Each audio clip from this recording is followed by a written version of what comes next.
Welcome to Neurosalience, the OHBM podcast.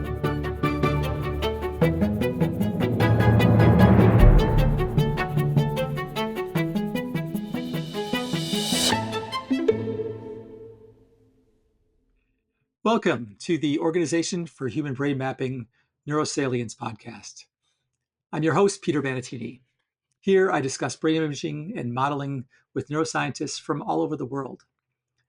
Today it's my honor to talk with Dr. Rosanna Olsen, a senior scientist at the Rotman Research Institute and the University of Toronto. She is pioneering what we know about human memory and its associated structures, primarily focusing on the hippocampus, the role it plays, and how it changes with age and neurologic disease. Her work has shed light on how the hippocampus facilitates the flexible binding and comparison of new and existing information. She has also shown how visual exploration reveals memory processes and has uncovered promising early dementia biomarkers based on measures of visual exploration and hippocampal structure. Rosanna is also a leader in education. She is co-lead of the Research Training Center in Toronto, disseminating essential knowledge and skills to younger scientists, and is chair-elect of the OHBM Education Committee. She is also the leader of a consortium organized to reach a consensus on hippocampal segmentation.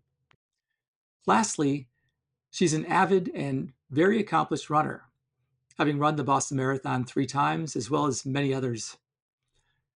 This was a great conversation that touched upon not only her work that I mentioned, but on some of the broader issues and challenges in the field of memory and hippocampus research. She continues to push the field and has many great insights to share. I hope you enjoy this conversation. I'm here today with Rosanna Olsen, who's been, an active cognitive neuroscientist with OHBM and also with other, with the Cognitive Neuroscience Society and a lot of other groups, sort of working at the cutting edge of understanding hippocampus memory and looking at trajectories with development and aging, and just trying to understand memory and trying to understand how it changes when we age. And she's a scientist at the Rotman Research Institute at Baycrest in Toronto. And welcome. Thanks so much for having me, Peter. Yeah. So what I like to do a little bit is just start a little bit with your history. Originally, you got your undergraduate degree at UCSD, and you worked with Anthony Wagner at Stanford, and also Gary Glover a little bit. And yes, that's right. Yeah, and then you came to the NIH. That's where I met you, and you were at the NIH from 2001 to 2004, and you worked with Karen Berman's group. Yep. And then you did a postdoc at Rotman with Jennifer Ryan, and now you've stayed there and moved up the ranks. So the exact chronology was actually UCSD undergrad 97 to 01. Started doing some fMRI research there, actually, with Lisa Eiler. There was actually a huge group of AFNI people there. They all loved AFNI at the time. So I was an early AFNI adopter. And then I did a post-bac at NIMH with Karen Berman. That's when I met you and was doing work. We only had two 3Ts at the NIMH at that point. We had 3T1 and 3T2, the two 3T scanners. Yep. Did some research on schizophrenia, a little bit of mostly working memory research at the time. And then decided to go move a little bit away from the clinical side of things for grad school. So I got my PhD with, as you said, with Anthony Wagner at Stanford. And it was there that I knew I still wanted to do fMRI, and I was still really interested in memory. And I decided to do a PhD that was really focused on delineating the high resolution subfields of the hippocampus and trying to really push the spatial resolution as far as we could so that we could really try to understand the different subregions of the hippocampus. So up until that, I was doing sort of standard resolution fMRI and PET, which is even lower resolution. And then for my PhD, tried to better understand different memory processes from that really zoomed in high resolution lens. And then like you said, I started my postdoc at the Rotman in 2009. And it was there that I continued to do research in memory and kind of also tried to develop a little bit more of my theoretical framework, which maybe we'll get into in a little Yeah. bit. Yes. It was that at that time also that I actually dabbled a little bit in MEG and, trying to get a little bit more into the connections between the hippocampus and the rest of the brain and how how brain oscillations play a role in coordinating that activity. And then I also got really into eye tracking.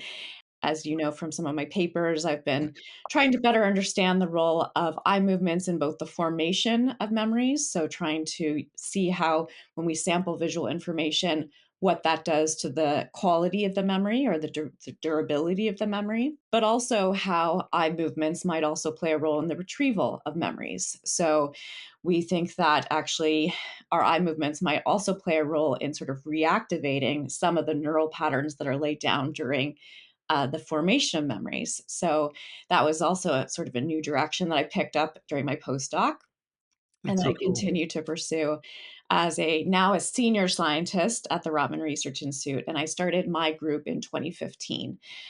So I've been at the Rotman Research Institute as a PI, as a principal investigator since 2015. And then I also am a status only professor at the University of Toronto in the Department of Psychology. So I always wondered, like, so the Rotman Research Institute is sort of a standalone center Yeah. that's associated with Toronto, University of Toronto. Exactly. So it's actually at a hospital called Baycrest, Yeah. and Baycrest is a care facility for, has a long-term care facility for older adults, and so we really focus on aging and trying to understand the brain as it relates to the aging process. So studying the hippocampus and memory obviously fits right in there, and definitely my research, as I mentioned before, even though I'm interested in sort of the fundamentals of memory, I'm also interested in how the aging brain affects memory. And actually, it actually does inform the fundamentals of memory because even studying sort of how memory breaks down with age is really helpful for understanding sort of how memory works in the healthy adult. So it's been an interesting journey, and everywhere you go, everywhere you turn, I've found in my career, even if it seems like it's a new direction that's not always totally related to the direction you were in before, it always somehow comes back to what you were studying before and informs it. So I'm sure you've seen that in your many different Yeah. Oh, directions yeah. that your career has taken. So Yeah. I mean, they're right. They're all linked. And usually what happens is that if you study one system, you realize, oh, you can get these general principles and yeah, opens up more broad questions, yeah, even studying, focusing yeah. in on one thing. And sometimes you go into another area and it makes you run right back to the area that you were studying before because you realize, oh no, that was too hard. I'm going to go back to studying this.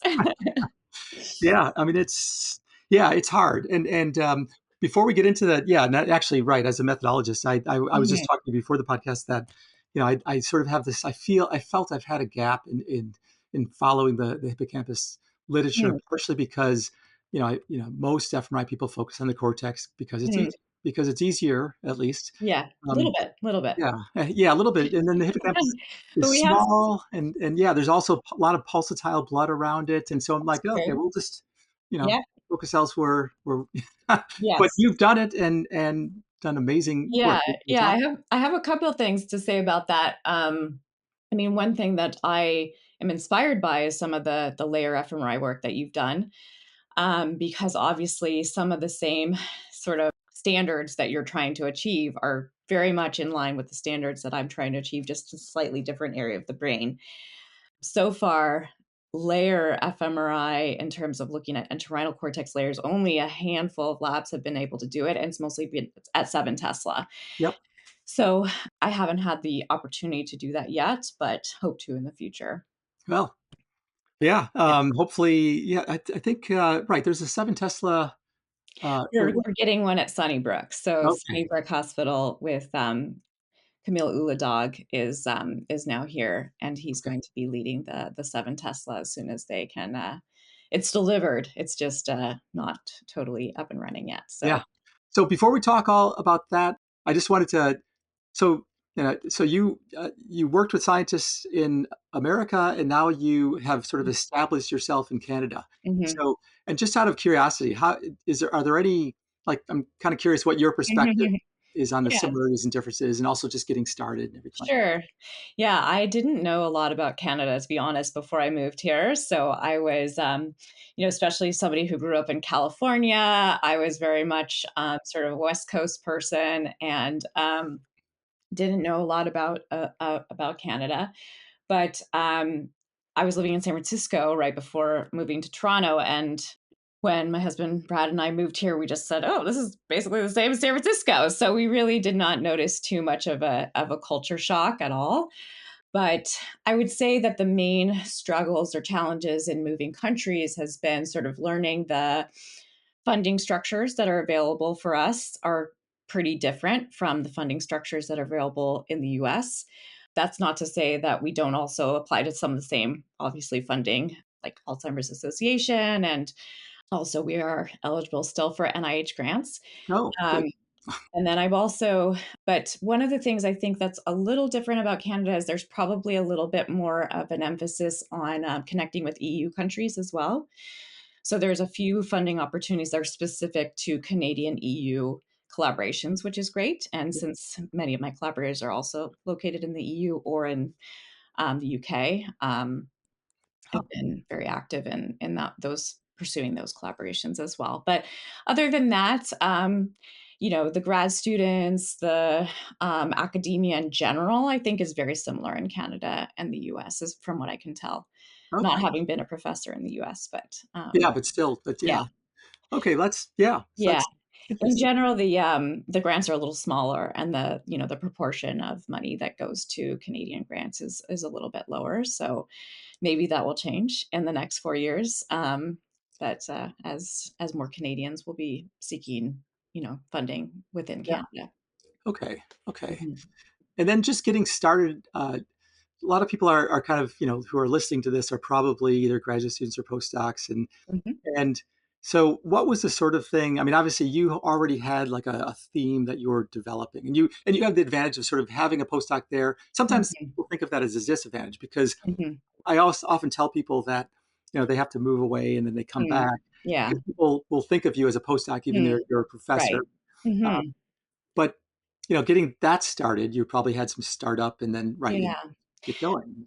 Yeah, well, Toronto is a pretty unique area actually for memory research in general. So for some reason, or I guess historically, it's just always been a place that's attracted memory researchers. And not only is it a place that has attracted tremendous talent, all of the researchers work really well together in Toronto, which is also a highlight of coming here. And so, I really felt at home when I moved to Toronto because there were so many great people doing so much great science in the exact area that I was interested in doing. Yet I still had my unique contribution because I was considered sort of the expert in high resolution structural and functional MRI. So I sort of brought that piece to the Toronto community. And I think, yeah, to give advice for postdocs or people on the job market is sort of, I think that one thing that can really help you is if there's something specific that you're really known for, and if there's something like, okay, this person, they're really known for doing this and they do it really well, then that's sort of a really big help in terms of being on the job market. And so you're going to have people kind of giving you recommendations and saying like so and so they do this and they do it really really well. And so kind of setting, and it has to be of course a little different from the expertise that already exists. Yeah, that's a good perspective. I mean, that's actually really, you're right. I mean, it sort of makes you visible if you have a very focused sort of thing, and Mhm. sort of gets people, they're more easily able to sort of, uh, you know, say, oh, this is the person to go to. Yeah. And And also, it's interesting because I actually don't consider myself a very focused person in terms of my research. So I consider myself not a jack of all trades, but I do dabble in a lot of different areas. But when it comes to sort of what I'm best known for, it's not going to be my eye tracking work. It's not going to be my, I've dabbled in other areas. It's not going to be the work that I did in schizophrenia. It's going to be the work that I've done in high resolution structural functional Yeah. MRI. So yeah, so it's not to say that people shouldn't dabble and shouldn't do other things, but I think that when it comes to kind of making your name for something, you want to have like one kind of thing that your name is attached to. Yeah. And Yeah. it can And help. also, I think it helped with you as well, too, that, having worked with Gary Glover and also from your papers, it looks like, it's not only sort of high level, oh, we just did standard stuff and we did ask these questions, which can be done. It seems like you've sort of delved into the details of the methodology a little bit more. And I think Yeah. that's also really valuable. Yeah. I'm kind of always trying to push the envelope a little bit on what we can do. The published work that you'll know about is some of the work that, as you mentioned, it started at Stanford with Gary Glover and Anthony Wagner. Then I've done, kind of the same sort of bread and butter structural neuroimaging in different populations, special populations, as well as aging. And now, just to give people a little teaser of some unpublished work, maybe I'll present it a little bit at OHBM, is trying to push the envelope on angiography and blood supply at the hippocampus. So Cool. it's a new direction that it started off with a collaboration with Martina Callahan at UCL, as well as Emma Duzel and Jean Chen here at Baycrest. And so we want to be able to image the blood supply to the hippocampus, which involves very small arteries. And so we have to do 0.3 millimeter isotropic Oh, wow. resolution. And you have to do, or it helps, we've adopted this compressed sensing sequence as well so that we can acquire the images in a shorter amount of time. So, yep, Cool. even Cool. even in a new modality, I'm still trying to push the envelope and still trying to image smaller Yeah. and smaller and smaller so that we can get these really fine grained structures.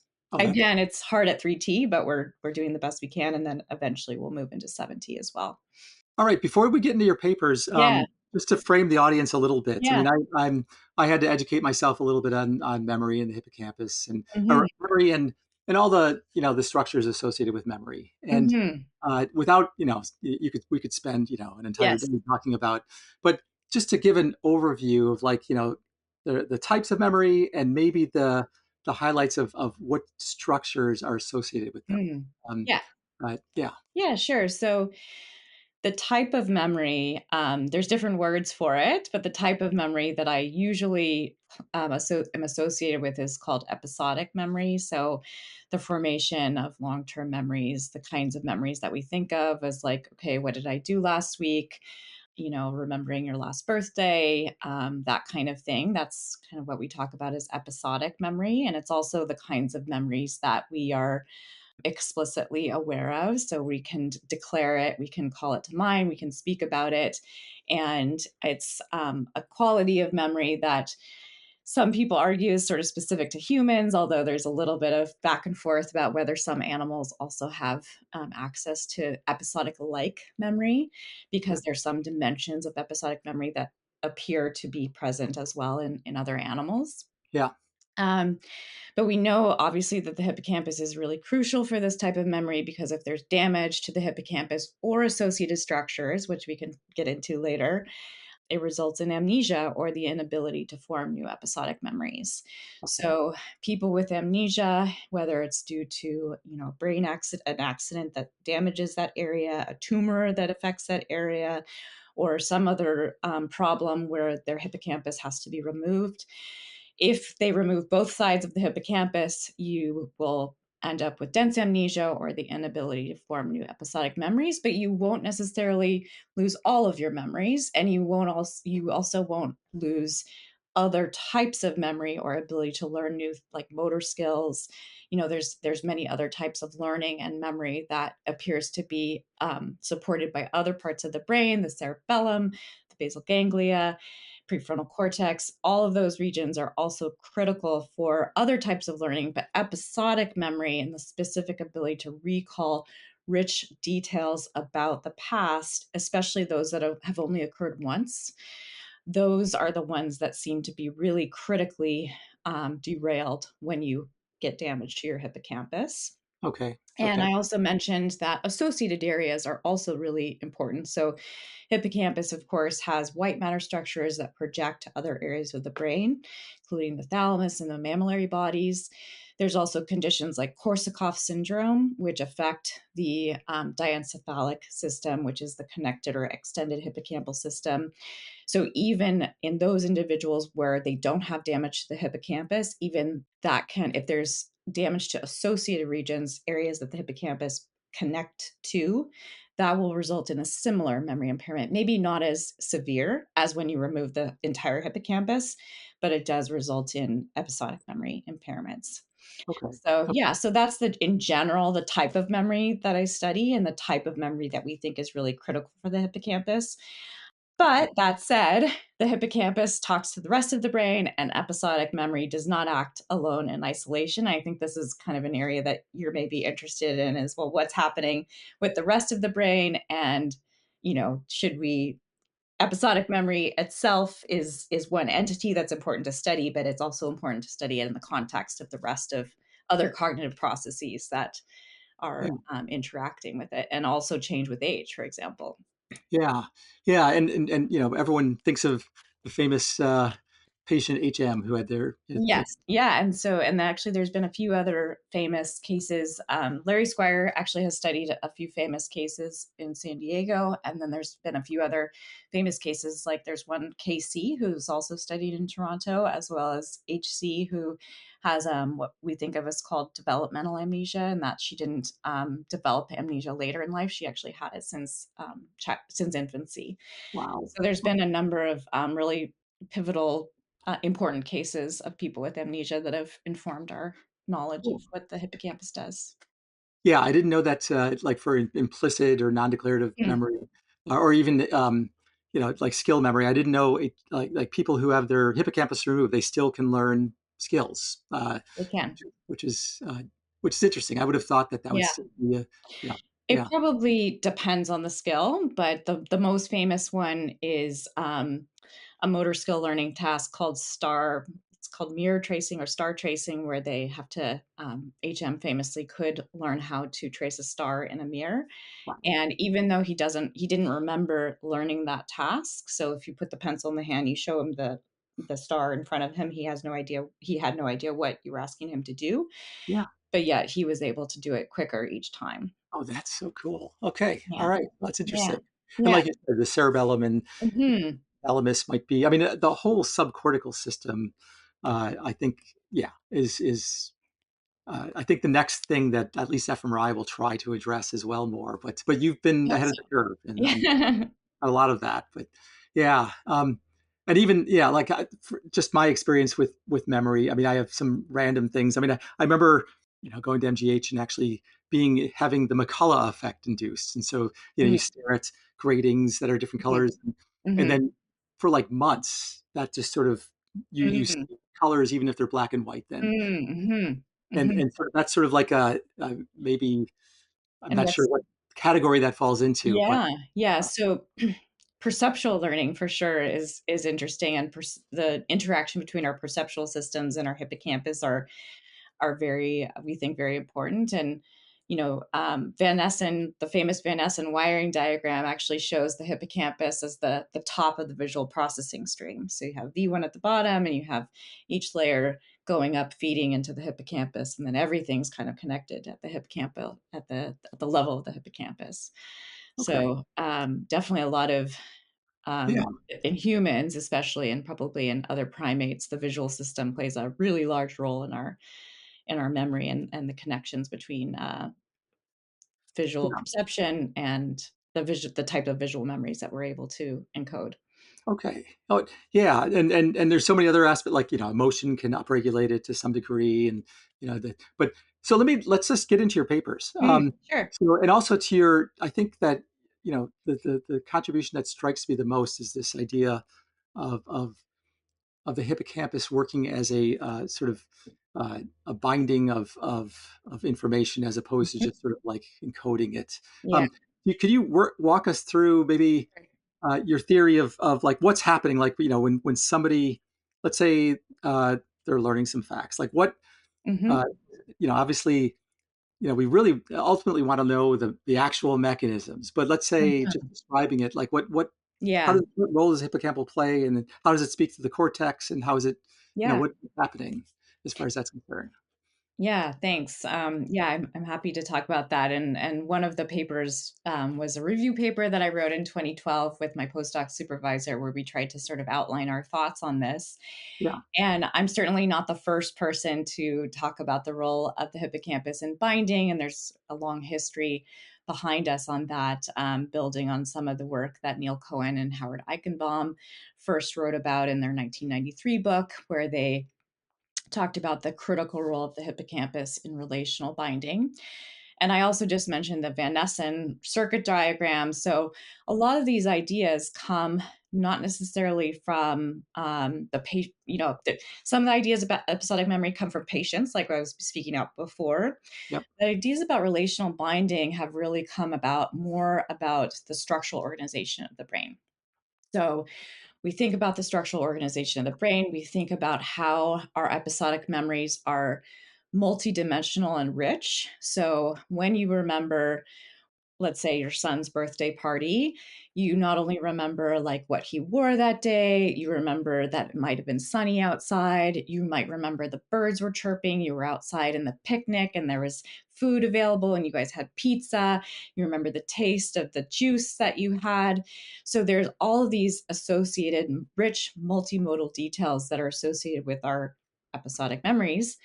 And when we think about the hippocampus, we think that it's in this sort of privileged role. It has sort of a privileged role by virtue of the fact that it's connected to all of these different regions of the brain. They're encoding all of these different aspects of our experience.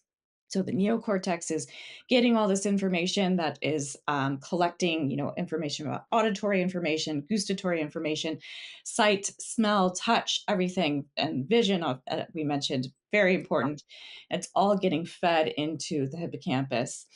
And we definitely think that binding is occurring in other parts of the brain. And there's other parts of the brain that we think are involved in sort of the temporary retention of associated memories, like the prefrontal cortex is obviously really involved in sort of the temporary retention of information and can do binding as well. But what we think about as the hippocampus's special role is that it's not only able to do the binding because of its privileged role and connections to the rest of the brain, but it's also able to lay down those enduring traces um, for later retrieval. So So if I can, not only is it able to get all that information, but it's able to save that information and connect it all together. so where is actually, so I'm kind of curious. So right. So you have the cortical activation, Mhm. emotion, everything, like you said, the sensory rich, and it's passed to the hippocampus, Mhm. and in some way that it's uniquely, somehow that pattern is somehow encoded, uh, Unique from other similar unique from memories. other, right, and in the hippocampus, and then, but then the question, for the layperson, or Mhm. even other many people, is that is the where is the information? Is it like, is it somehow, does the hippocampus reactivate the Yeah. cortex to remember it, or is it somehow there? And it is like, is there some sort of like a compression? There's different theories about that for sure. But I think it's the general consensus is that the information still needs to be reactivated by the neocortex. But the hippocampus then sends projections back to the neocortex, and then that information is then reactivated in the neocortex. And the idea is that if you aren't able to do that, your memories will not be as rich and you won't experience them in quite the same vivid details that you did when you first experienced it. But when you're having that really rich remembering process, you probably are reactivating those original memory traces or original sensory traces that were laid down in the neocortex. So Okay. so the general consensus is that you still need to, that it doesn't now live in the hippocampus, and you don't need the neocortex anymore. You still need the neocortex for that rich remembering. There's Yeah. also a big debate in the literature actually about whether you need the hippocampus at all after a certain amount of time. So there's a standard consolidation theory that says that after a set amount of time, the association that's built by the hippocampus then gets transferred to another part of the brain. And that is why when somebody has damage to the hippocampus, they are able to remember older episodic memories. Yes. However, The pushback against that by multiple trace theory is that actually every time you reactivate an old memory, a new formation, a new trace is laid down in the hippocampus, and that in order to sort of recall that same rich memory, you're still going to need that hippocampal trace as opposed to outside of the hippocampus. Huh, interesting. Yeah. So I actually don't know, like, was HM able to recall vividly, memories People have before? Yeah, so even though HM was able to remember some of the things that happened in his childhood, they weren't really, the same. We would say that they're not of the same quality that they would have been if he. It's a little hard to interpret though because he had severe epilepsy. And so Oh, even when he had his hippocampus wasn't working properly because he had severe epilepsy. And so it's a little bit hard to say um, for sure with that. So animal work is certainly really important in that space because then you can know exactly when the damage occurred to the hippocampus, and then you can kind of see how the quality of memory changes as a function of time. yeah, that's so interesting. I just remember seeing, it just reminds me of Logothetis's paper, I think Mhm. 2012, where he was studying, using fMRI and or electrophysiologic Mhm. recordings of the hippocampus, looking at hippocampal ripples, Mhm. when you're Mhm. sleeping. And it Yes. seems that's sort of like a Yes. reenacting, re-encoding, and there's many other papers too, but Right. yeah, Right. Yes. Yes. We think that that's important, and that we're kind of constantly replaying different memories, and that's leading to the consolidation of them. Yeah. interesting, interesting. So anyway, so your paper though, so Mhm. specifically though, Yeah, so yeah, back to the paper, the 2012 paper. So we talked about relational binding, but then we also talked about how relational binding actually might be important for other cognitive activities outside of episodic memory. What we tried to say is that anytime you need to build a flexible representation, whether it's for purposes of even for short-term maintenance, the hippocampus might actually contribute as well. And that built on some of the work that I did as a graduate student. And we were trying to push against the idea that, we often like to do this one-to-one mapping of brain area to brain function. And episodic memory is certainly one of the most critical functions that relies on the hippocampus. But what we were trying to say in that paper is that it's actually this binding function that is critical for episodic memory, but it might be critical for other things as well. And so, anytime that you need to build a flexible relational bound representation with different types of information, even in the context of sort of short term memory, then the hippocampus might be really critical for that as well. There's been mixed evidence for that. So some people have really said, no, we don't need the hippocampus. It's all about the prefrontal cortex. That's taking care of those short-term memory activations. But then we've also seen some evidence for under certain situations, the necessity for the hippocampus to contribute as well.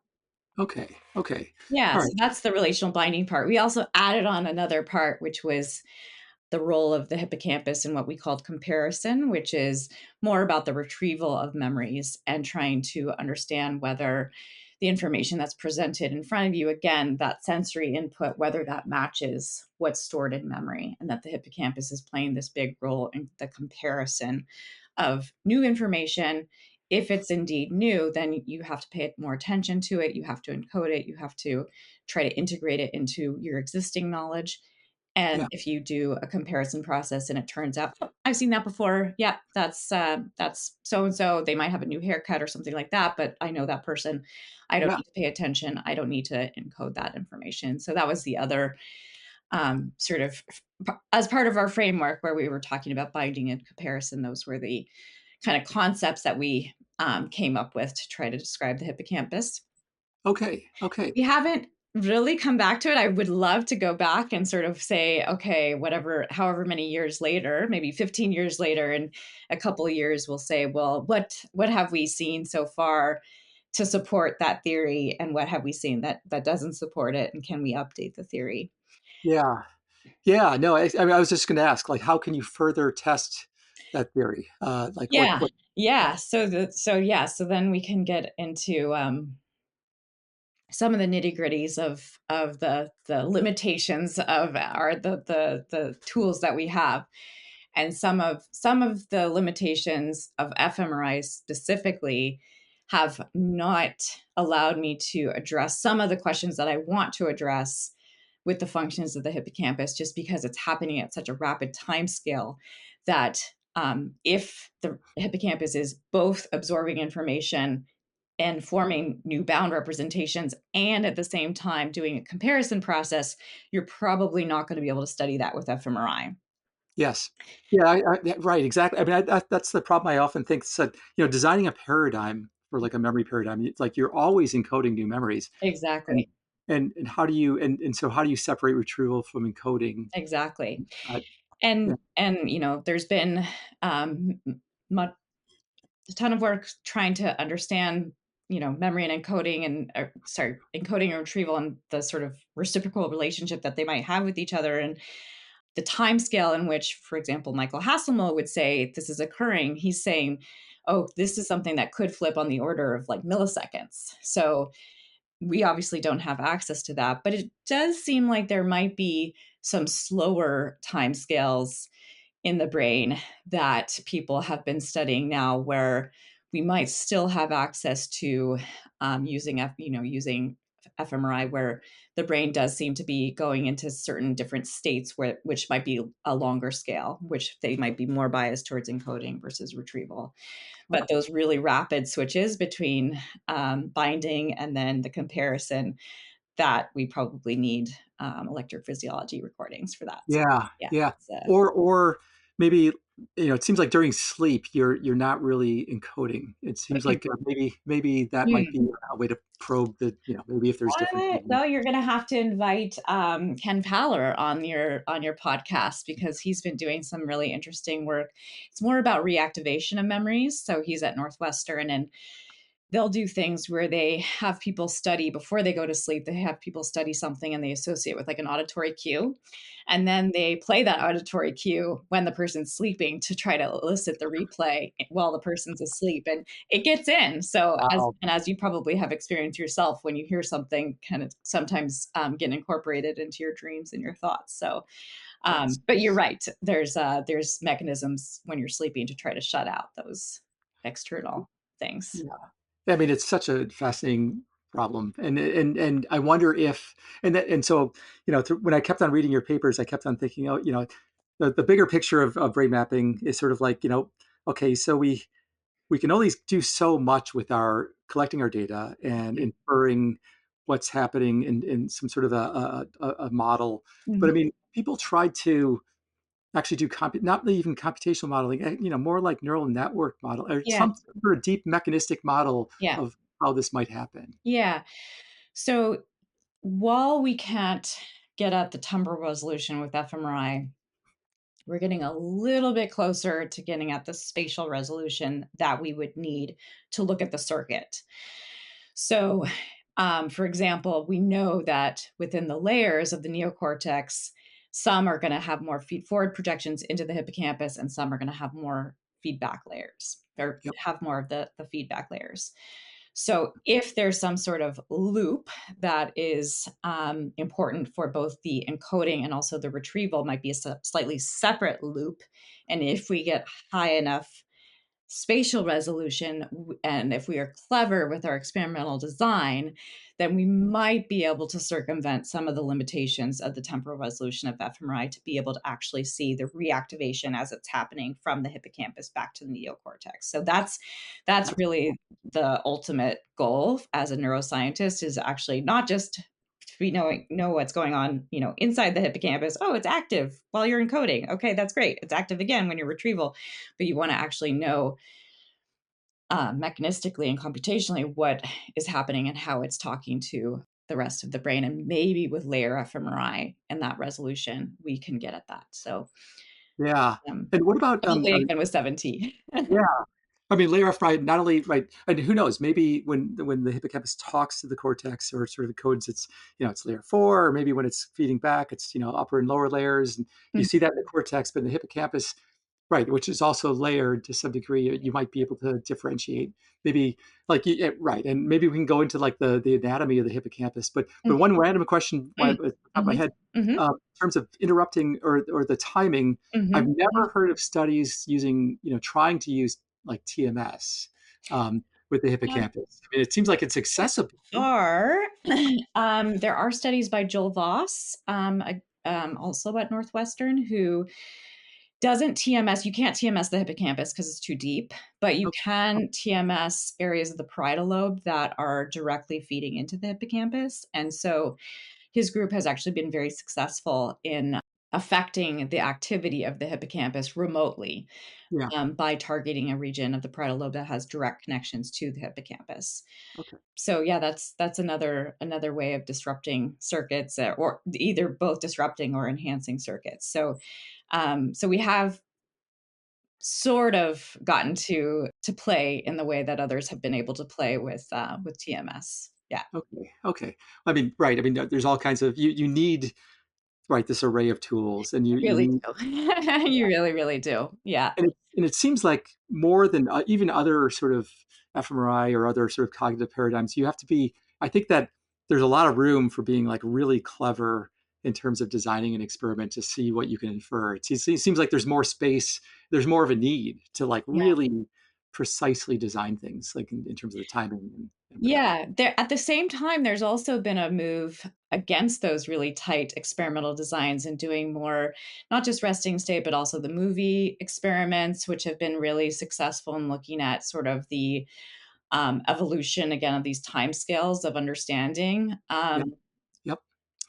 So yes, I agree that there still is a place and for a need for really careful experimental design and theory and mechanistic explanations for things, but we've also seen some really cool developments in just sort of that data driven approach of, okay, well, let's just put people in the scanner, show them a movie, see what's happening across their brain, see what parts are common across people. And, lo and behold, we see that there's these important networks that are involved in both encoding and then higher level understanding of these events. And yeah, so I think, again, there's every researcher has their like favorite technique. And so for a long time I was just showing people objects or faces, and really kind of uh, constrained in sort of what I was allowing people to do in the scanner. I haven't myself moved into the more of that like free, those more free techniques, but I think Yeah. there's a lot of value in them. Yeah, yeah, no, I totally agree, and I actually totally agree with that. And I think that there's a whole class of sort of experiments and things you can derive from naturalistic sort of Hmm. if Yeah. you I didn't either. remember Marty Serino, another UCSD person, was showing Buffy the Vampire Slayer back in the day. So he Yeah, was maybe one of the first people to show people those dynamic movies in Scanner. right, right, exactly. Um, yeah, and And he so, was studying retinopathy. So that's right. an example of somebody who was using an incredibly complex stimulus, but to study something really low level. So Yeah, I think he was just trying to keep, for that purpose, right? I yeah, think he was trying to keep their attention on a yeah, movie. He was calling it Buffy Toppy because it was yeah, like Buffy the yeah, Vampire Slayer, and then having retinotopic sort of stimuli. And you can only see the movie through this sliver of an exactly. activation. Exactly. And it worked beautifully, I'm sure. Yeah, I'm a yeah, lot more still in the scanner when I'm a participant if I get to watch a movie yeah, while I'm in yeah, there. So exactly. So, yeah, so okay. So before we go into maybe some of your work on the anatomy, mhm. a really cool thing that really caught my eye, and you mentioned it, is tracking your eye position. Yeah. So what was your framework of your Yeah. research there? Yeah. So again, this built on some of the work that my postdoc supervisor did, and still does, where we were actually trying to study originally the first sets of studies were kind of trying to get at processing that you can obtain from a participant without asking them questions about their memory. So that's one really cool thing, is even though I say that I'm interested in episodic memory, there might be plenty of situations where you don't necessarily want to ask somebody about their memory. You want to see what's happening in their brain and with their eye movements to access some information about what they remember without having to ask them. to respond with a button press or with a verbal response or something like that. And so one of the really exciting and beautiful things about eye tracking research is you can collect that information at the same time as when you're collecting, MEG or fMRI, and you can see not only what are they paying attention to, but in terms of features on the scene, but also how long they're dwelling in a particular area of the scene. So, okay, they're finding this part really interesting. You can see how task demands change it. So you can ask them to do a gender judgment versus an age judgment. You can see how that affects their eye movements. And then, of course, at retrieval, you can see, without asking them specifically about their memory, you can see what their eye movements are doing. So cool. As a way of sort of covertly or indirectly assessing their memory. Yeah. Okay. And that can also be really interesting from the perspective of studying people with amnesia, because sometimes you get a different answer basically to the question of what they remember by looking at their eyes versus what they're consciously able to report. And similarly, even in healthy individuals, similar to priming, where somebody gets faster at something, even if they don't explicitly remember seeing an image before, we see the same effect with eye movements, where even if somebody doesn't explicitly remember the picture, their eyes will often show a slightly different number of fixations, or they'll stop scanning the image as quickly as they did the first time they saw it, even if they don't explicitly remember seeing that image. That is so cool. Yeah. I mean, it's to me, it's really cool because I mean, it seems like eye movement is sort of like this window into these, sort of subconscious, it's almost like a window into neural processes because, Mhm. typically, certainly you can control your fixation, but it's mostly when you do it naturally, it's sort of not a conscious thing. You just sort of Yeah, look and you never say, "Oh, now I'm going to look over here." I mean, exactly. and it seems like it's almost directly tied in with your neural activity. Um, Definitely. Yeah. yeah, and that's what's so cool about this is that, like you said, like if you you even had a study where you had people reenact if they to their eye movements and Mhm. when they were scanning, and that helped re-engage that same neural activity, which Yeah. helped them remember. Yeah. Yeah. That also ties in a little bit to my aging work. So, one thing that we've noticed when we study older adults is they tend to make actually more fixations than younger adults. They tend to scan a little bit more, and they tend to they seem to be trying to collect more information about the information in front of them compared to a younger adult.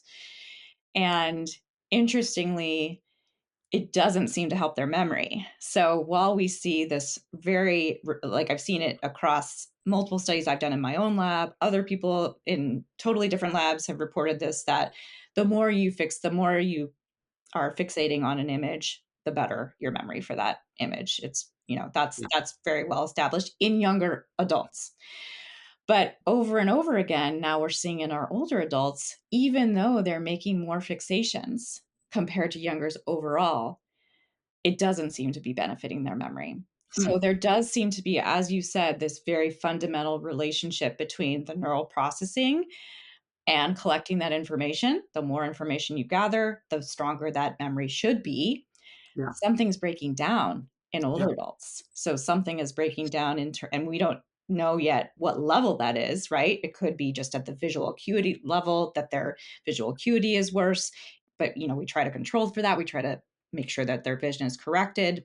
yeah. Even in individuals where their vision is corrected, they still seem to be scanning more and collecting more information, but it's not benefiting their memory. So something in the transformation as it's getting sent to the hippocampus, most likely, is breaking down as we age. That's interesting. I mean, you even had one study that suggested that. Oh, yeah. So right. I mean, that's actually right. That is interesting. I was actually going ahead of myself of Mm, is there a way of actually, I mean, it seems like it also could be used as potentially an early indicator of mm, cognitive yeah. decline, potentially. Yeah. Yeah, so that's there's a few different experiments that we've done to try to better understand that. So one of the regions that we know is affected in dementia is actually a region right outside of the hippocampus. It's the perirhinal cortex and the entorhinal cortex. Those two regions, you can kind of group them together. Yeah. So we know that that area of the brain is really susceptible to tau pathology, and tau is one of the proteins that is related to Alzheimer's disease. And we know that tau actually develops really early in even before a person knows that they have a memory problem or that they go to their doctor and complain about their memory problems. They probably have tau in their brain before that. Yeah. That's pretty well established. So we want to go away again, taking a step back from memory and saying, well, what about the other cognitive abilities that might actually be breaking down a little bit earlier before episodic memory breaks down? So, even though everybody knows Alzheimer's disease is mostly associated with episodic memory deficits, there might be these more subtle visual perceptual deficits that Yeah. are happening that the person doesn't necessarily complain about because it's not affecting their day to day. It's not affecting their ability to make their food. It's not affecting their ability to remember their appointments, but it might be a subtle problem that we can detect by studying the function of the perirhinal entorhinal cortex through measures like eye movements. Yeah. So trying to connect the eye movement work to our understanding of how people are visually sampling information and trying to understand that visual information that might result in very subtle visual perceptual deficits that the person's not really aware of could be a really fruitful way to study early cognitive decline. That's that is so cool. I mean, I think that Yeah. it feels like that's yeah, Yeah, that I mean, it's certainly not the only thing, and there's going to be many other useful tools for detecting cognitive decline early. And now, we have blood biomarkers and everything, so we're really able to tap into some of those biological signs. But eye tracking is such an inexpensive way to go about, still the blood biomarkers are quite expensive. And so eye tracking is such a cost effective tool. You don't have to put the person on the scanner. You could just show them some images, record their eye movements, be on your way. And that could lead to a much cheaper and accessible screening tool. So something that your doctor could do, for example, or something that you could do at the drugstore. So that's so cool. I yeah. mean, there's so many cool experiments that you could. Yeah. Yeah, I think it's such a rich area. I mean, Mhm. and hopefully we'll have better eye tracking tools that are more, it's a little bit. It's always still a little bit clunky in the scanner. It's hard to set up, and True. Good. I won't sugarcoat it. That's true. Anytime you add another technology to the scanner, it's more difficult. But no, the research grade, we use SR Research. I don't know if you have the same cameras, but they're really good. yeah. So why don't we go into the anatomy a little bit here? It's like Sure. maybe starting out. I mean, you've done a lot of work with working with consortia of looking Yeah. at how to segment, but Mhm. also just starting with something sort of related to once again performance. Like you have this paper in 2017 talking about episodic Yeah. autobiographical memory associated with the variation in size of hippocampal Yeah. subfield. Yeah. Yeah. So what is what yeah. Yeah. Um, So right, so volume is an easy measure to get, right? It's a really easy measure to obtain from MRI, where you can look at actually the size of the hippocampus. And certainly, when you look at clinical populations and with aging, the smaller the hippocampus, that's generally going to result in worse memory. But in healthy individuals, in young people who vary in terms of the size or volume of their hippocampus, it wasn't totally clear whether there was a significant relationship between the size of the person's hippocampus and their memory abilities, even though we know it's quite variable across people and memory abilities are also quite variable across people. We weren't really sure. And Eleanor McGuire, of course, has pioneered a lot of this work with her famous taxi cab driver studies, where people with exceptional memory do seem to have different structure than people with regular okay memory. And then in a collaboration with Brian Levine and Daniela Palumbo, we were looking at people who have differing abilities in autobiographical memory. So we know that some people can remember lots of things from throughout their life, and some people, remember less details, or they remember them a little bit less vividly. And again, with the special populations, there's probably a normal distribution in the everyday person. And then there's also probably these exceptional people that are really, really good at autobiographical memory. They can remember like so many details about their life. Then there's probably people on the other end of the spectrum. That's another group of people that Brian Levine and some of the collaborations I do with him studies. It's called severely deficient autobiographical memory. And those are people that can remember, but their memories are very much impoverished in terms of the details and the vividness and the amount of, we call them internal details, so details specific to that event. They're just unable to really bring about a lot of those Yeah. details as an individual with sort of typical memory. And so we do think that there's potentially some relationship between the volume or the size of the hippocampus and these memory abilities. But so far, it's been pretty elusive. I mean, we have, there's a study that we published in Journal of Neuroscience, but then there was also a large study by Eleanor McGuire that did sort of something similar and didn't really see a strong relationship. So it's still not really totally cut and dry about whether volume is the right measure to study in terms of whether somebody's going to have really rich episodic memory versus not.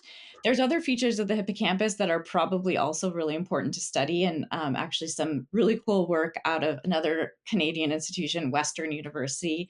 My colleague Ali Khan has done some really great work looking at folding patterns of the hippocampal head. So the hippocampus itself is sort of a curved structure, and Yep. the hippocampal head has these really they have these basically extra gyri on top of the hippocampal head. And I just, hopefully he doesn't mind me saying, but I just saw a talk by one of his students that showed that the gyrification of the hippocampal head actually seemed to correlate in the same sample by Eleanor McGuire. They reanalyzed it and showed that there's some connection between the gyrification, which is basically extra folding that happens in development. And Yeah. it kind of increases the surface area basically of that cortical layer and allows for more neurons and potentially more connections to support richer So memory. So yeah, there could be other features of the hippocampus that are more important than volume.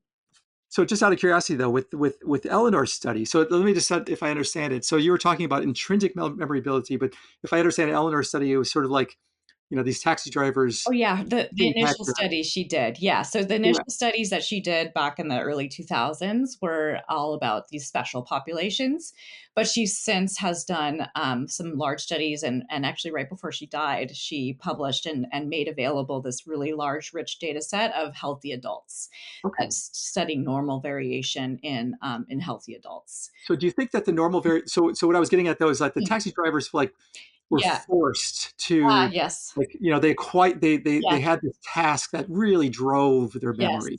Well, And so maybe does it grow with yes. use, and then that Yes. what causes what? I mean, is there Yeah. is Yeah. the youth grow it and then that That's shows the ability? that's yeah, I don't know. Or is it that they were attracted to the profession because they knew they were good at navigating?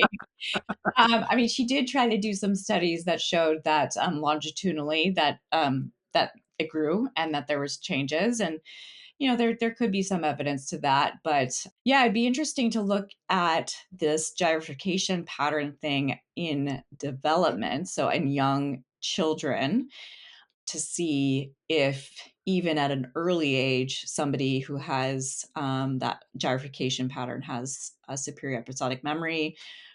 If it's just the card that you're dealt, that you have this intensely,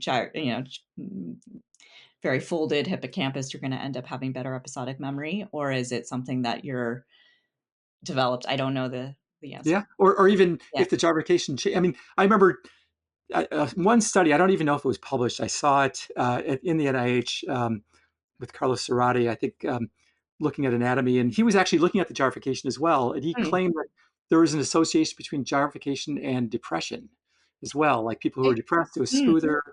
Uh-huh. Who knows? Well, that's interesting because the gyrification in the anterior hippocampus is right next to the part that connects to the amygdala. So maybe there's extra white matter connections there too. Interesting. Yeah. Interesting.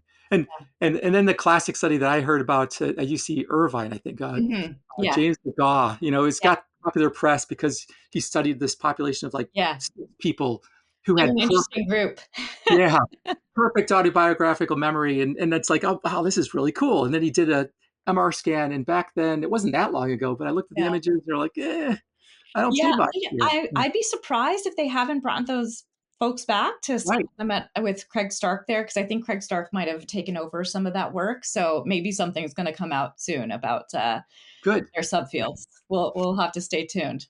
Yeah, yeah. I mean, they were making a big deal of certain other structures that were huge, but then they sort of backed off of that. And so, Oh, interesting. Okay. yeah, Yeah. like, Yeah. okay, Well, obviously the technology's improved since then. So since they were yeah. originally scanned. So maybe But we'll. it is interesting to think about, how much of the hippocampus or any structure is dynamic, that it grows with use, and Mhm. or is intrinsic and Mhm. somehow is just large. I mean, with musicians, they have a larger planum temporale, and Yeah. is that from use, or it's still an open question. Yeah, for sure. It's the chicken and egg question is difficult to tackle though, for sure, Yeah, without longitudinal data or right. developmental data. Yep. Yeah. Yeah. And then we Exactly. have the dentate gyrus, which again, there's still a controversy too about how many new neurons are generated in the dentate gyrus once the person becomes an adult. The dentate gyrus is one of the only areas of the brain that can form new neurons after the person is born, but there still is tension and back and forth in the field all the time about whether the extent to which we have new neurons being born after we're That's an that's. adult. I mean, it opens up all kinds of things that are Mm. wide open for study. Hmm. Um, So I noticed also in the literature you were part of you were leading a sort of a large consortium Yeah, of trying to come up with some sort of proper way of parcellating yeah, uh, the hippocampus or segmenting. yeah, And is that so? What's the issue there, and why? yeah. So I'll correct your wording. So proper, yes, but it's not that we were trying to say that what other people were doing was not proper. Right, What right, we were trying to say is that people were doing things that were different from one another, and that was a problem. You can imagine that if somebody's reporting MNI coordinates and some other person's using some totally different atlas that's not MNI based, it's going to be impossible to compare across studies. So, that's why we use standardized template spaces for whole brain fMRI imaging. We need to be able to combine information across studies. We need to be able to compare results across studies in a standardized way. We couldn't really do that. We're now much closer to being able to do that because we've made quite a bit of progress on this harmonized protocol. But when we published our paper in 2015, we showed, look, there's a big difference between the way this lab and this lab, or these sets of labs, and there's labs all over the world who are doing this, how they're defining, for example, CA1 versus subiculum. And we kind of isolated the particular like danger zones where where there was a lot of discrepancy across labs and said, if we're going to be developing imaging biomarkers, if we're going to be comparing results across studies, we need to make sure we're talking about the same part of tissue. When I'm saying CA1, is it the same part of the brain that somebody else is saying when they're talking about CA1, which is one of the subfields of the yeah, hippocampus? yeah.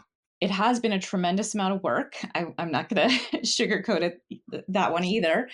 That harmonizing across the world basically is what we've been trying to do. Is we've really tried to get input from groups around the world that are doing research on this. And one of the issues that we identified is that the atlases that people were using, so the published neuroanatomical atlases that people were doing, define things slightly differently. So the neuroanatomists themselves actually didn't totally agree with each other about the Mm, definitions of these regions. And that was really eye-opening to me as a neuroimager, because I just yeah, took it on faith that if you talk to one neuroanatomist and you talk to another, and you talk to one in Boston, you talk to one in Albacete, Spain, they're going to agree, oh, that part of the brain is this. yeah, And it turned out that that was not the case, and that was a big surprise. But they've been tremendously willing to. They've been just so generous with their time and working with us, and as a neuroimager, I've also been a little bit sheepish to work with neuroanatomists because, I consider what they do as more pure. They Yeah. actually have the brain. They can hold it in their hand. Looking at the They can neurons. actually look in their microscope and actually see the neurons. But they've been very, very generous with their time. There's 4 different neuroanatomists that have been working with our group, and they are very excited about the possibility of having a harmonized protocol. So, as I was mentioning before, the hippocampus is very complicated. The head, especially, is one of the most complicated regions of the hippocampus. And so the body protocols is done. It's been submitted. And we actually had some sort of soft releases. We did a workshop last year, and we have now, we're about to release an automated atlas so that people can start downloading it and using it. So a lot of those materials are going to be out there very soon.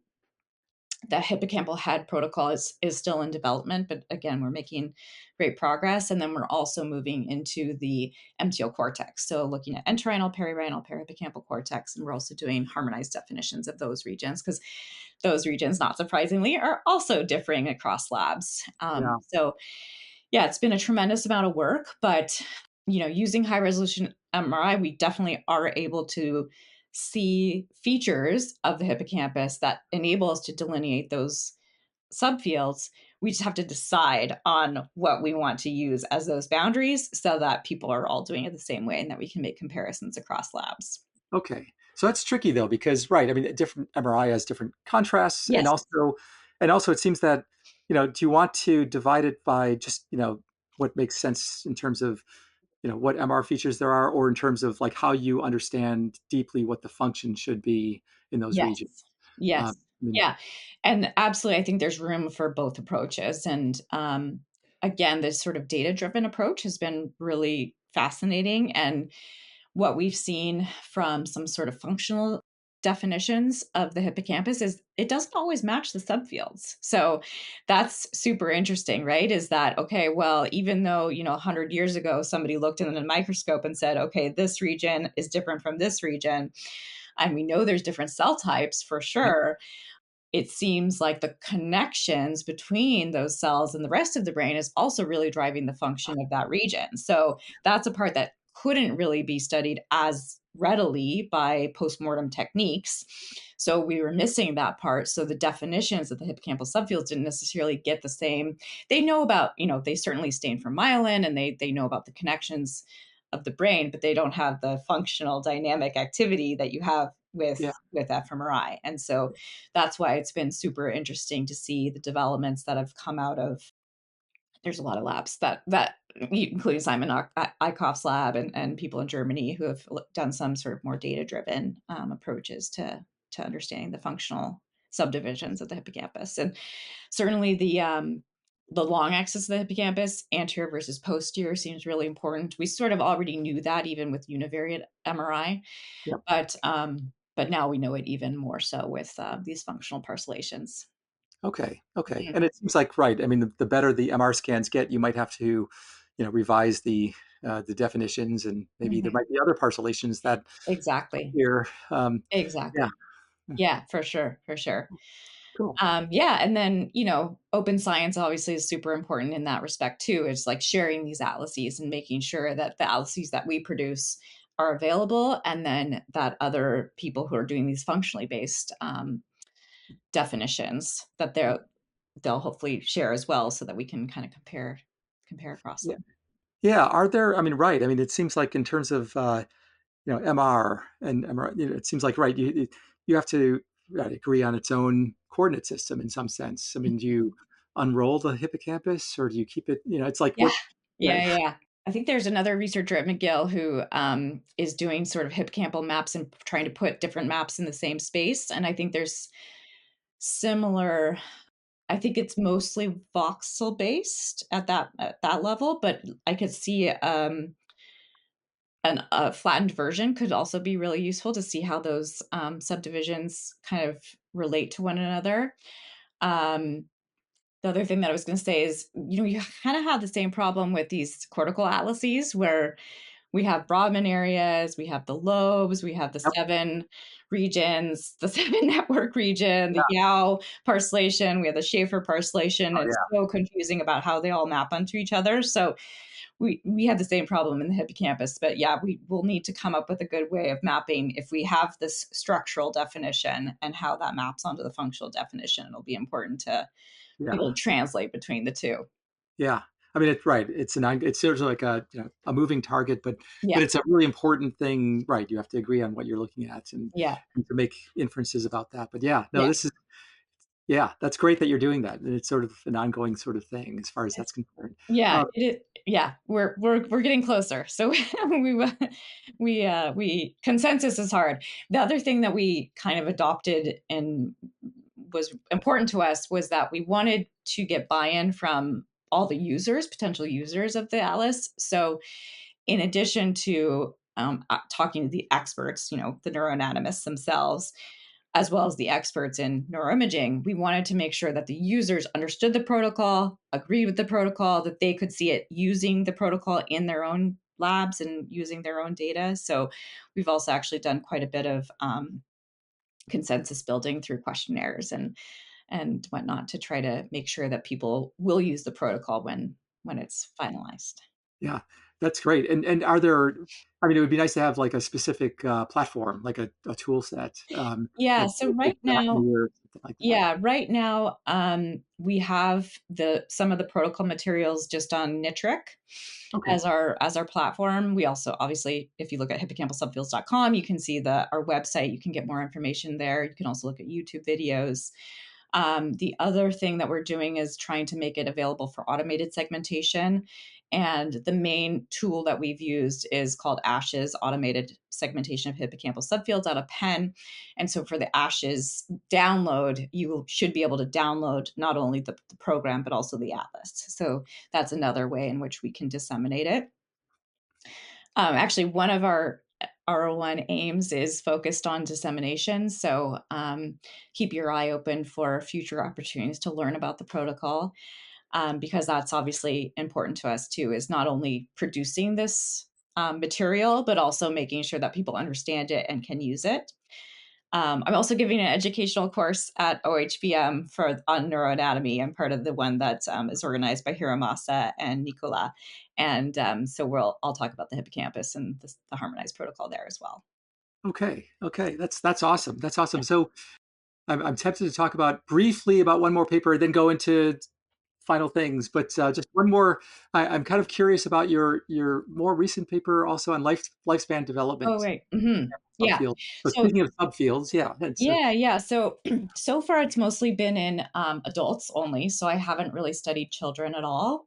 That's work that's really important and is being done by some of my other colleagues. But so far I've looked at the adult lifespan. So looked at sort of 20s all the way to 80s, and looked at how both the hippocampus and the medial temporal lobe cortex structures change as a function of healthy aging, as well as pathological aging and Alzheimer's disease. And so, um, one of the papers that we published was a collaboration with Natasha Raja, where we were looking at spatial memory, which we think is indexing some of those same, harkening back to the earlier conversation about episodic memory, the ability to bind spatial location details to a thing that you encounter is fundamental to the hippocampus, and specifically the posterior hippocampus as we age seems to be getting smaller, and that is affecting our ability to do those spatial memory tasks. Okay. So yeah, so that's in healthy aging. And then of course, everything also changes with Alzheimer's disease. And I have some ongoing work. Actually, you flagged my paper in 2017, which looking at the lateral entorhinal cortex. Yeah. So those were in individuals who we think probably have tau pathology. We haven't confirmed that because we don't have biomarkers, but they're probably sort of this preclinical stage where they don't yet have either even a subjective memory impairment. They don't have a subjective memory impairment. They're probably still kind of going in that direction. Yeah. We brought some of those people back, but unfortunately, COVID hit right when we were doing our follow-ups. Mm. So we've since resumed that study, but COVID was a real Yeah. Yeah. problem for for us in terms of getting the original cohort back. We only got 20 of the original 40 back, so just Okay. before COVID came. So ideally, we want to see how those Yep. measures that we collected at baseline, how they're going to predict cognitive Yeah. change longitudinally. And That would be really fascinating, right? To Mhm. follow up on those patients, right? You Mhm. have this early indicator, they don't show much cognitive Yeah, deficit, but yeah. that'd be very cool. And volume alone is probably not going to be enough. So again, we look at other measures as well. Yeah, I noticed that you look at, with MRI, with diffusion imaging, you can look at fractional anisotropy Hmm. as well, which is, Yeah, sort of an indicator of, integrity, the structural integrity, as opposed to yeah, just size. yeah. So, And yeah. hopefully, in addition, we'll start looking at the blood supply as well. So Yeah. yeah, so Which could, that's to be continued, and that'll be my next grant. that's so cool. Mhm. Yeah, the blood, right. I mean, being able to look at that with high resolution would be awesome. Definitely. So, yeah. So just wrapping up here a little bit. Yeah, you're now part of OHBM as far as you're going to be your chair elect Right. of the education committee, That's right.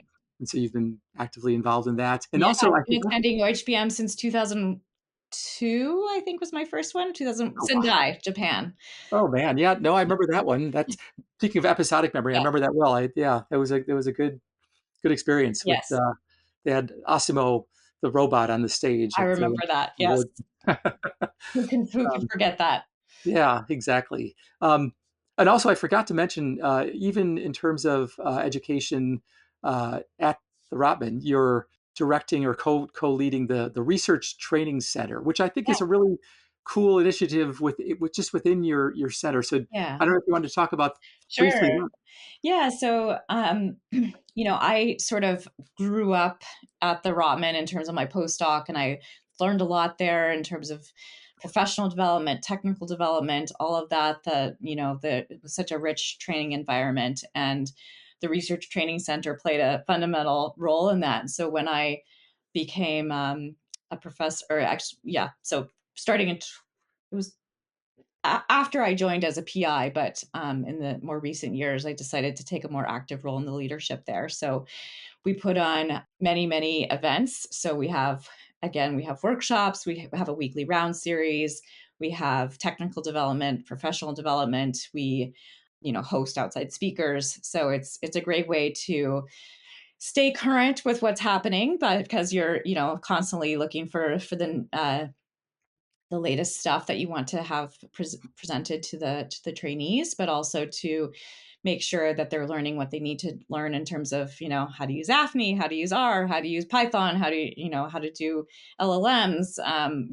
We provide a lot of different diverse offerings. So I don't know when this podcast is coming out, but the second week of June, I'm hosting a CIHR, a federally funded summer intensive program for 40 trainees that are coming from all around Canada. It's called the Summer Program in Aging, and it's going to be a week-long intense, it's kind of like a week-long conference that we're hosting for these trainees, and we're going to have all sorts of experts on aging, both brain aging as well as other aspects of aging that are fundamental for the study of older adults. So hosting that next week as That's another aspect of my role at the Research Training Center. that's great. I mean, and not only yeah, it helps the whole center, but also it probably engages and brings in the faculty at the center to help teach this as well. So Yeah, yeah, that's a wonderful model I for. might have to bring you up at some point to give one of the workshops. I'd love to. I'd love to. Yeah, that'd be great. That'd be great. Um, yeah. So just the final thing. Yeah. So a big aspect of your non-research life, and probably it impacts your research as well. And for me, it's important is you're running. You're an accomplished runner. You've run in Boston Marathon a couple of times, and or 3 times.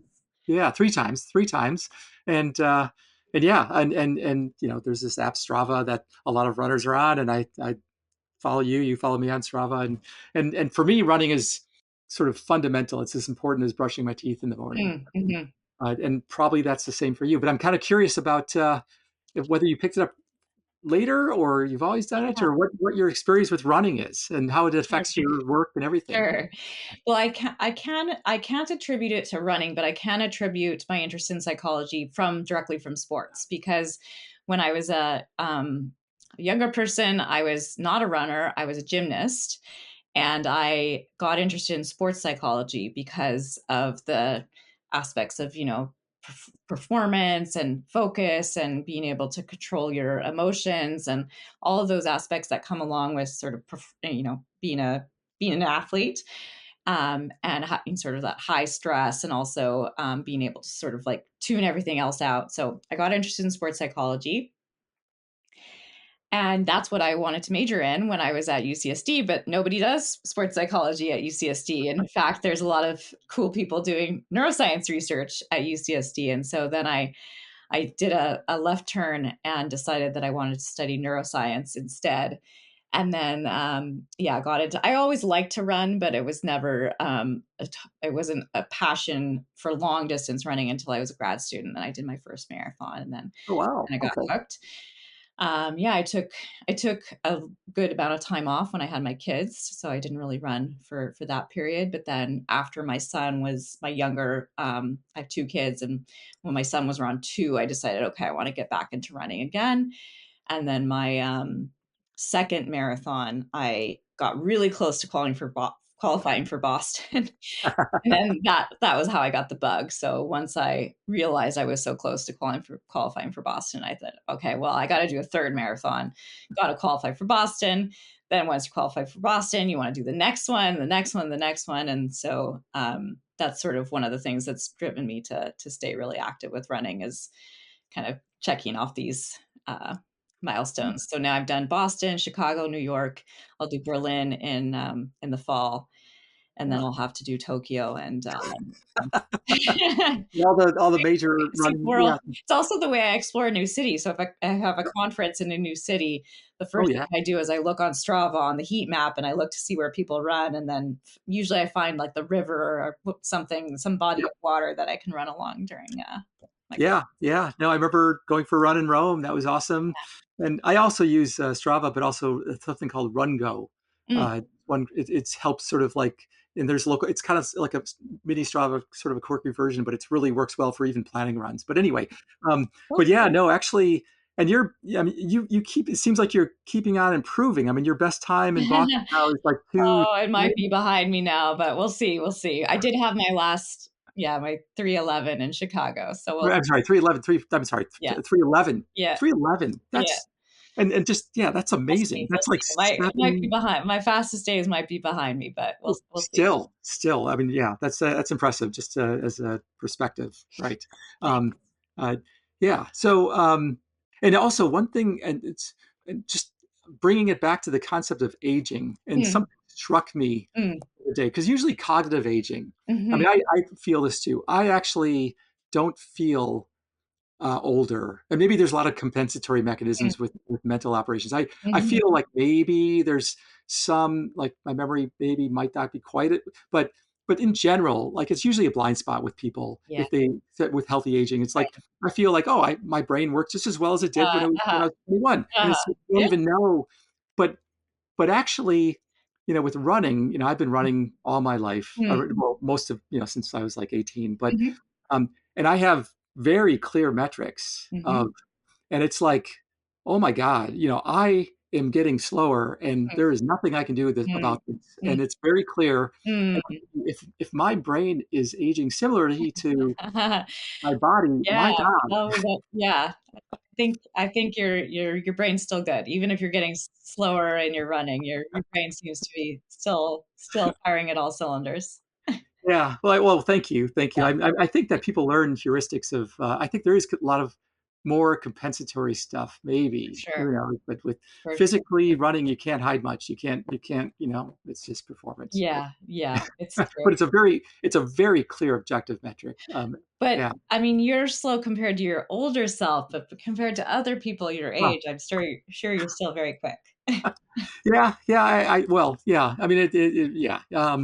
Yeah. I've been running all my life, and I was pretty good at it. But yeah, and I'm trying to maintain that. But I'm starting to look at, instead of looking at my times, I look at these age grading tables, Mm, and I'm mhm. like, okay, my performance relative to, what a good performance is about the same. Okay. And I That's try to like comforting. push them up that curve a little Yeah. bit and try to get slower at a slower rate. Yeah. Yeah, yeah, yeah. But anyway, Yeah. um, Yeah. So yeah, at OHBM, there's a running, there's a small group of people that meet up. We'll try to get something organized in Australia, Brisbane. Yeah. Yeah, Yeah. be great. Great. All right. Well, yeah, this was a great conversation. I mean, there's so many aspects of what you're doing that are sort of pushing the limits of our understanding, but also bringing out these issues of the limits of what we can measure, limits of what we can have people do, how much it applies clinically. I mean, you're really, I think, like right there, doing amazing work. That was eye-opening to me. Even though I knew you for so long, I never really delved into your research, so it was really wonderful. But yeah, good luck with everything in the future, and yeah, I look forward to seeing you at OHBM. Sounds So, good. Sounds all good. right, Lovely conversation. all Appreciate it. right. Well, thank you. Neurosalience is brought to you by Organization for Human Brain Mapping.